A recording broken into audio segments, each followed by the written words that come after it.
Buddy Gardeners, welcome to Soil and Garden. My name is Nicelle and I thank you for dropping by. And also let me thank all my amazing subscribers. Thank you very much guys for your support and I really appreciate it. And if you are new to my channel and you like my content, please feel free to subscribe so that you will be updated with new content. And so for today, what I am going to share with you has something to do with my plant Pepperomia. And actually, I really do not want to share this with you because this only shows how stupid I am. And I can be a bad plant parent at times. And if you do not commit this mistake, then I admire you for being a responsible plant parent. But I sometimes can be reckless, and so I do some things that are not helpful to my plants. Yes, mga ka-gardeners. Okay. And so I guess what I will be sharing for now is best for those who are new plant parents so that you cannot do this same mistake that I did.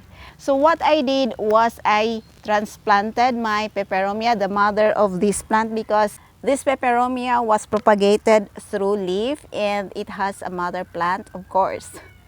Okay, so I transplanted the mother plant, and in my maybe just curious mind, when I transplanted the plant, I allowed the soil to fill in the plant. So the plants was literally almost buried. The soil was up to here because the mother plant was already a bigger plant. So the soil were almost up to here. So literally it was almost buried. Only the leaves are on the surface of the soil. And I did that because I thought that it can be propagated as well. Because this Pepperomia was propagated through leaf, so I thought when I put soil over here, then it will automatically propagate itself. But what happened was these stems, when they come into contact with soil, they will wilt, and that's it. The plant will gonna die slowly. So the best thing to do when you transplant this Pepperomia is to allow the soil to reach only at the lowest part of the petioles here. When you replant this Pepperomia, the soil should be up to here at the lowest part of the petiole.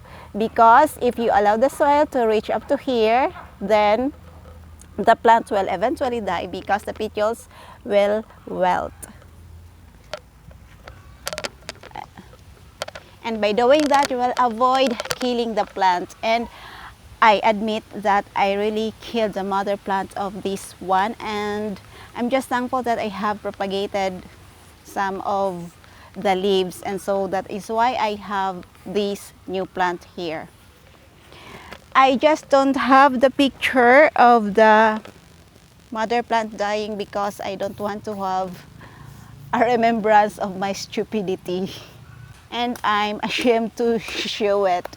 Anyway, as the petioles wilted, the leaves were still saved. So what I did was I propagated the leaves with much hope that they will grow or that they will produce new plants. So I have here the propagated leaves. So here are the leaves of my Pepperomia mother plant that has died. These are the leaves that I was able to save, and I have two of them that really wilted. And this has been almost 2 weeks now, so I really hope that this will grow, and will do well. Here, this is the top. This used to be the top of the plant, and it's doing well, so I hope that it will live. And here some of the leaves are started to wilt, but I really hope that it will have new growth before it will totally wilt. Okay, so that's the lesson that I want you to learn from me. When transplanting your peperomia, make sure that the petioles don't reach the soil. Otherwise, they will wilt. So that would be all for today, and I hope that, again, you learned something from our video for today. So I hope to catch you on the next video. Stay safe, everyone. Bye!